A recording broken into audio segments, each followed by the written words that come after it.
Hi guys, if we haven't met yet, my name is Emily and this is Luna, and I am building this bus into our dream home on wheels. In this video, I will be installing the Thule 5200 awning from Caravan RV Camping. Throughout the video, I do call it a Thule awning. I did mispronounce, so sorry about that. This is a cassette awning, or sometimes known as a box awning. People do tend to get the types of awnings mixed up, so it's always good to know what you're getting. What makes a cassette awning great is that you don't have any support arms running down the side of your bus or van, caravan. It folds away super compact and sleek into a beautiful box that goes up the top of your vehicle. Also, with me being a solo traveler, an awning like this makes it really easy to set up and pack down all by myself. I don't need to have a second set of hands or a stepladder to get to it, so that is definitely a huge bonus as well. The Thule 5200 is a bit of a beast. It is made for bigger vehicles like my bus. So if you have a smaller van, then going for a 4200 is probably going to be a bit better for that kind of vehicle. I have opted to go for the 4.5 meter awning, so that spans most of my bus. Originally I was going to go with a 5 meter awning, but because I have got a solar panel on roof racks at the front, I wasn't able to fit that extra 500 mil, but this is honestly perfect. Now that I've got it installed, I feel like I am going to have so much extra outdoor space, and obviously living on the road, you do spend a lot of your time outside. So having a nice shady area that I can keep cool and out of the sun for both me and my pets. I have got a dog and a cat, so being able to have them out here in the space is going to be fantastic. And you can also add walls on, so maybe down the track I'll probably look into that, because I think it would be so good to be able to have this space so that we can have the pets coming in and out of the bus without having any worries about them obviously running away or encountering other dogs. So this has been the perfect awning for me. All right, now that I have told you a little bit about the awning and why I chose to go with this one, let's get into the install. Today I am installing the brackets for my awning. I'm going to be doing this install probably over 2 days, because obviously I'm one little human and you need at least 2, maybe 3 people to be able to lift the awning up onto the bus.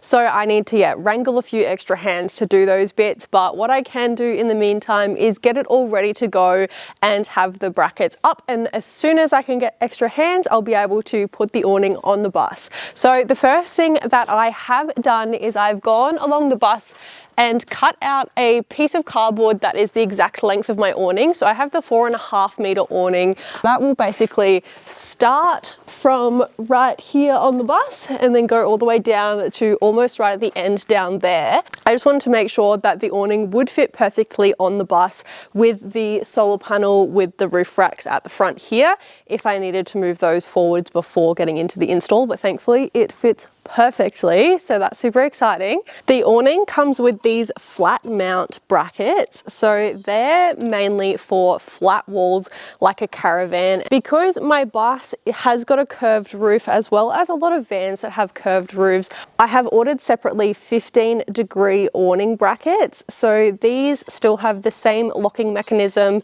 as this bracket, but these are obviously a bit smaller and go on that 15-degree angle, so that will be able to sit on my bus a lot better. First thing I have done is I have gone through and pre-drilled my holes for my riv nuts. Depending on the way that you install the awning will depend what you do with the brackets. So for me, I've already put my ceiling in, so I can't be bolting in from the inside of the bus. If you install the awning before putting up your ceiling, or you still do have access to that inside of your bus, then there are bolts supplied with the awning to be able to bolt them from the outside in.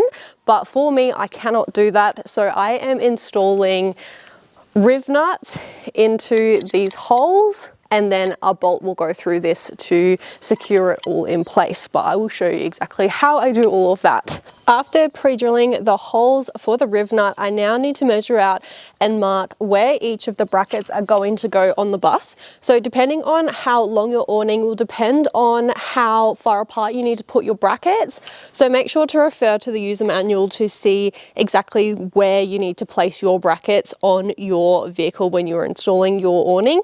As I said before, mine is the 4.5 meter and I have 3 brackets, so 2 on each end and 1 in the middle. The end brackets need need to be 150 mil from each end. So I will measure those out on the bus now and mark exactly where they need to go. So now that I have my 3 brackets in place, I am going to drill the holes and get ready to install the brackets. So this is all of the tools that I'm using. I have got my drill and also my pilot hole drill bit. So the 2 of those are perfect for drilling the hole. I have done some test pieces on an old piece of scrap metal to make sure that I am doing the riv nuts correct and that I've got the correct size drill bits for this job. The last thing I would want to do is drill too big of a hole or too small of a hole. It is my first time using riv nuts, so that makes me a little nervous, but after doing some testers, it is actually super easy and is a great way to be able to secure the brackets for the awning onto the bus when you can't access the inside. This is the rust guard paint that I use on my bus. So it's an epoxy enamel. I have used this when I have been installing my aircon, my max air fan, drilling holes in for my solar panels, everything like that. So yeah, make sure that you use a rust guard paint. I'm using Sikaflex 221 as the adhesive and sealant.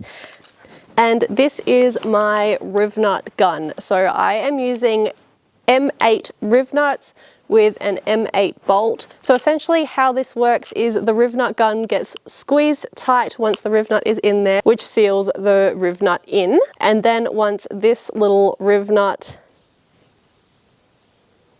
is inside the bus, you get a bolt that fits, and then the bolt will screw into the riv nut like that. So yes, that is what I'm doing. Let's get to it.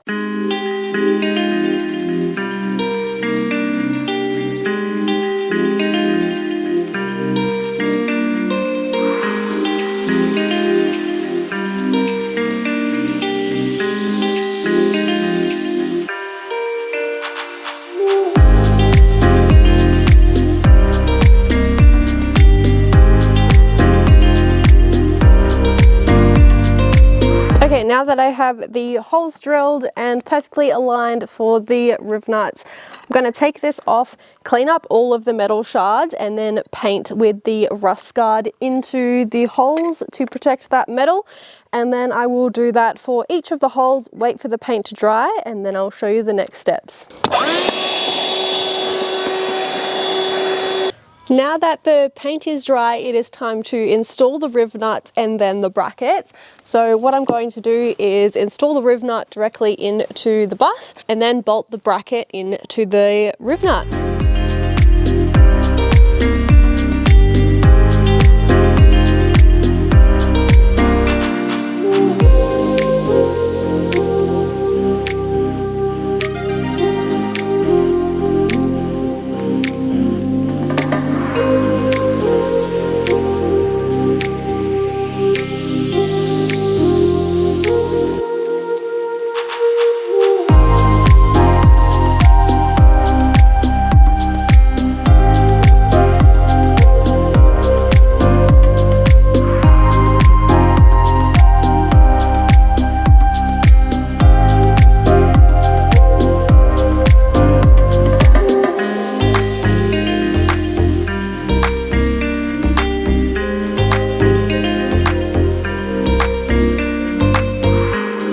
It is super easy to install the brackets for your awning. Using riv nuts has been a great way for me. I've used the rivet gun to put the riv nut into the side of the bus, put adhesive sealant on the back of the bracket, and then line that up with the holes on the side of the bus. Then using a locking washer and a bolt, I have bolted in the bracket to the side of the bus. They feel super duper sturdy, so that is great. The last step I need to do on the brackets is just to seal around the outsides as well as over the bolts, just to ensure there is no moisture getting into those holes whatsoever.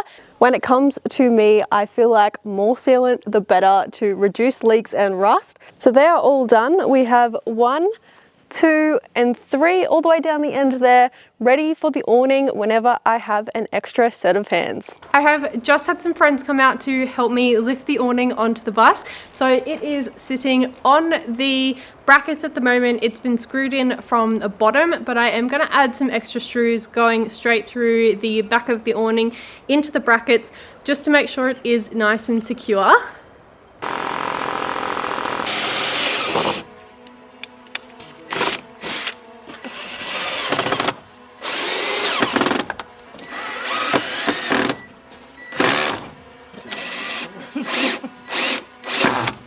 you just really need to make sure when you are screwing it in that it stays hooked in at the top, because I did have it pop off when I first tried to screw it in, but now, yeah, it's sitting nice on the brackets and pushed down onto those bottom support parts of the brackets. So very happy with that. I have wound it out probably about a foot so that I can get in to screw in those extra support screws into the back of the awning. And then we should be good to roll it all the way out and yeah, see how it goes from there.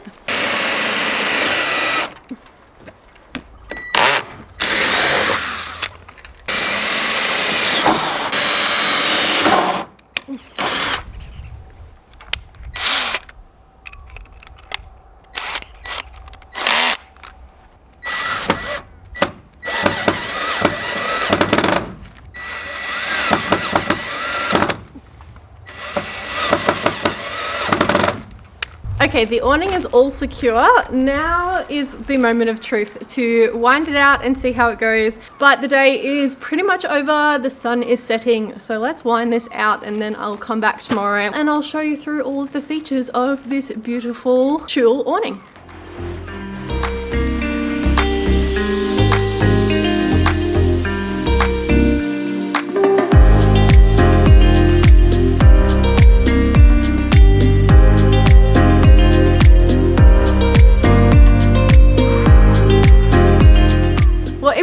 So that is amazing. It is getting dark and I need to take Luna for a walk. So we are going to come back tomorrow. I will show you through all of the features. Now that you've seen me install the awning, let me show you how easy it is to set it up. It comes with this pole. So all you need to do up the top here is a little slot for that. So you push that in and then twist it, and that locks into place. This you can twist and then that allows this to come down a bit lower, and then you tighten that back up again. And then once this is locked into place, you just start turning and it will start coming out.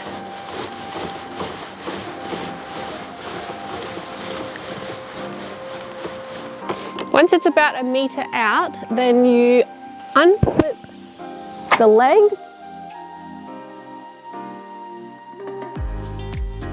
and then just keep going until it's all the way out. Let me just move you guys back a bit so you can see.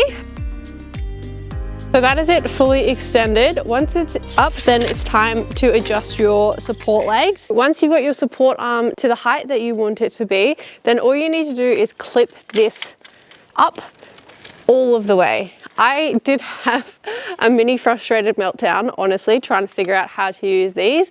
It seems like when you just get them that it should like clip down and that locks into place, but that's not how it actually works. So what I did was bring this all the way up to the top, clip it up, and that was the only way I could get it to like engage. And then once I'd done that and you pull it back down, then it's able to lock into place properly. So yes, so that you guys don't have that frustrating battle that I had. And then to ensure that your tension arms are nice and tight, up here you unclip this, bring that around, and that clips on